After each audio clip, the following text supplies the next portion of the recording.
Professore, insieme a Giovanna vorrei farvi vedere questo grafico. Ecco, intanto c'è Borrelli, allora sentiamo gli aggiornamenti e poi torno da voi, in diretta alla Protezione Civile.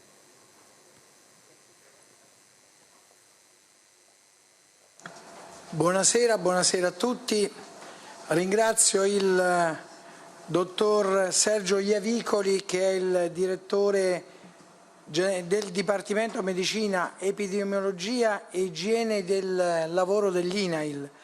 E voglio ringraziare insieme al direttore anche l'INAIL per il contributo che sta dando alla gestione dell'emergenza e di cui poi lui ci parlerà nel corso del suo intervento.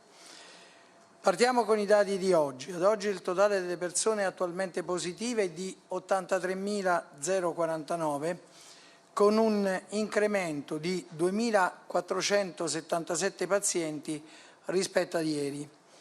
Di questi 4.053 sono in terapia intensiva, 28.540 sono ricoverati con sintomi, mentre la maggior parte delle persone affette da coronavirus, 50.456, il 61% del totale sono in isolamento domiciliare senza sintomi o con sintomi lievi.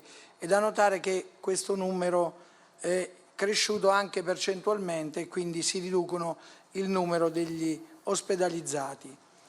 Purtroppo il numero dei deceduti ancora oggi registrato è di 760 nuovi deceduti. Il totale dei guariti è complessivamente di 18.278, rispetto a ieri le persone guarite sono 1.431 in più.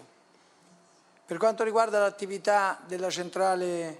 Allora, abbiamo sentito in diretta da Angelo Borrelli, capo della Protezione Civile, l'aggiornamento sulla situazione in Italia per quanto riguarda l'emergenza coronavirus. Ilenia Pedacalbina, come sempre vengo da te per un esame dei numeri. Oggi vorrei sottolineare che nella giornata odierna il numero dei